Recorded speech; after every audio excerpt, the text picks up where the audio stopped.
O jornal Lai Estude está no ar. Olá, tudo bem? No programa de hoje, iremos navegar na antiguidade, relacionando os 10 princípios da concentração de riqueza e poder com o filme Matrix. Vamos falar desse grande homem, Michel Foucault. Ele foi um filósofo, professor, psicólogo, escritor francês, dono de um estilo literário único. Foucault revolucionou as estruturas filosóficas do século XX ao analisar por meio de uma nova ótica. Na concepção tradicional, o discurso não é uma simples sequência de palavras, mas um modo de pensamento que se opõe à intuição. O discurso é uma rede de enunciados ou de relações que se tornam haver significante. A palavra discurso tem em si a ideia de percussão de movimento.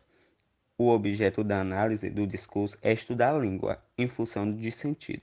Cada sociedade tem seu propósito culturalmente estabelecido na ordem diferente de discursos, sempre serão políticos. Outro grande homem, Max Weber, foi um sociólogo, jurista, economista alemão. Nascido em uma família de posse liderada por um advogado, Max Weber foi educado com a rigidez da religião protestante e com o despertar do gosto pelos estudos e pelo trabalho. Max Weber apresenta um clássico conceito de poder, em que o poder significa toda a probabilidade de impor a vontade numa relação social, mesmo contra a existência, qual for o fundamento dessa probabilidade. Ou melhor, é a probabilidade de que uma ordem com um determinado conteúdo específico seja seguido por um dado grupo de pessoas. Agora que você já sabe o que é discurso e poder, iremos apresentar os 10 princípios da concentração de riqueza e poder.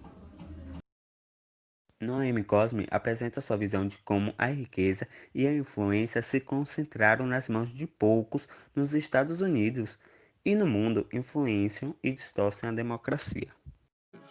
Reduzir a democracia é como dizer que as maiores preocupações do país, fundadores da sociedade americana, expressam na Constituição e na criação de Senado, a exemplo de James, era proteger os ricos do excesso de democracia, criando um mecanismo para que elas não fugissem do controle. Modo da ideologia é saber o seu lugar na sociedade e não fazer nada para mudar isto.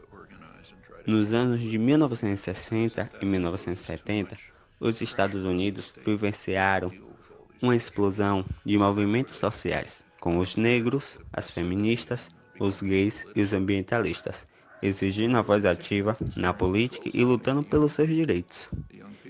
Isso assustou a elite política e econômica, que começou a questionar o que era ensinado nas igrejas, nas escolas e nas universidades do país.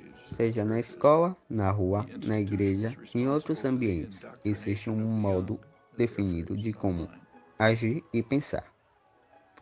Pense um pouco e aprenda a se comportar, seguindo um padrão de suas regras e crenças ou culturas. Redesenhar a economia. Trabalhar é uma condição essencial, não somente pela manutenção financeira, mas pela dignificação da vida. Trabalhar se constitui numa parte importante da vida. A importância do trabalho na vida do ser humano vai muito além de que, através dele, satisfazemos as nossas necessidades. A insegurança do trabalhador é deixar os trabalhadores em constante medo de que perder o emprego é fundamental para mantê-los em seus devidos lugares. Deslocar o fardo significa passar para a classe média e a pobre a responsabilidade pela maior parte da parcela fiscal. São os mais ricos que pagam menos impostos, e a grande carga tributária fica sob a responsabilidade da classe média.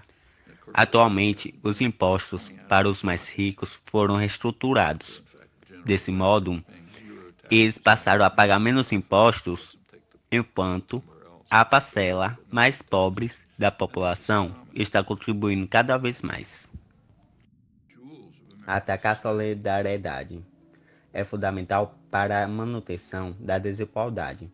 Enquanto as pessoas estiverem preocupadas consigo mesmo, não haverá tempo para pensar nos outros. Eu não tenho filho nas escolas. Para que pagar imposto? Essa frase mencionada apresenta uma ideia de neoliberalista de privatização. Se cada vez mais as pessoas pensarem em si mesmo, o sistema fica reforçado por ideologias que justificam, por exemplo, a privatização. Controlar reguladores significa que as empresas que deveriam ser reguladas pelas leis e pelas políticas de regulação são, contudo, as mesmas que impõem aos seus regulamentos. As empresas não gostam de altas taxas e nem das regulamentações. Assim, as políticas são voltadas aos benefícios da empresa e não para os consumidores. Controlar as eleições. Grandes corporações financiando as campanhas presidenciais, caríssimas que geram governantes, que ficam nas mãos delas, em um círculo vicioso e absurdo. Deste modo, a concentração de riqueza gera a concentração de poder. Manter a ralé na linha, o ataque ao sindicalismo e todas as organizações de trabalhadores, de que forma eles eram parte essencial da resistência à exploração e o abuso. Com o tempo, foram minados, seja diretamente pelo governo, seja diretamente pelas próprias organizações que trataram de dominar profundamente a atuação sindical, chegando a somente 7% de trabalhadores, privando, sindicalizando hoje. Consentimento na produção. No Brasil, o consumo tem crescido em níveis elevados. A televisão, desde o seu surgimento, tem sido uma grande ferramenta de fomento ao consumo. Um cidadão americano trabalha, chega em casa e assiste televisão. A televisão programa o seu consumo. Ele trabalha mais para conseguir o dinheiro, comprar um novo produto e mantém em um ciclo vicioso de trabalhar, assistir televisão e consumir.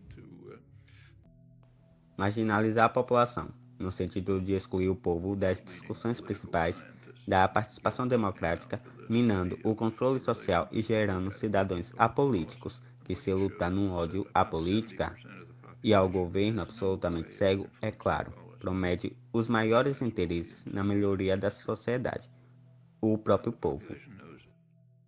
Agora iremos para os comerciais, voltaremos em breve.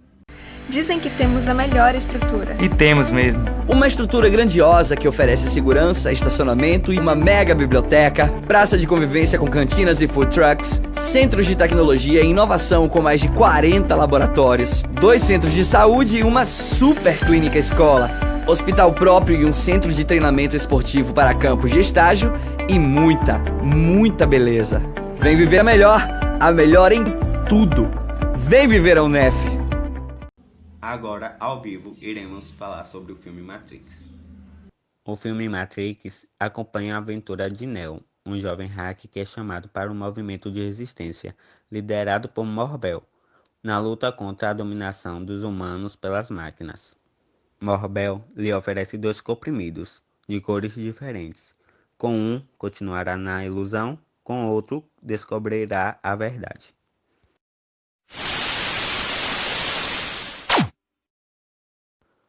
Podemos concluir que, no documentário O Acúmulo de Riqueza como um objetivo dos mestres da humanidade, a camada mais rica e poderosa da sociedade, ocupada por uma minoria extrema da população, que fazem o controle da sociedade de maneira inteligente e articuladora, os fazendo crer numa nação de mundo criada por eles, que fará com que a sociedade trilhe um caminho que favoreça. Podemos chamar essa visão de mundo e de sentido à vida. Assim que, no filme, o acúmulo de energia com o objetivo das máquinas que assumiram o controle da humanidade, que fazem colocar nos olhos do mundo uma lente que nos faz enxergar exatamente o que querem, para que enxergue, porém permaneçam cegos, para que achem que estão vivendo, mas na verdade só estão trabalhando em prol dos objetivos deles, podemos chamar essa lente de Matrix. O jornal La Estute agradece pela compreensão de todos.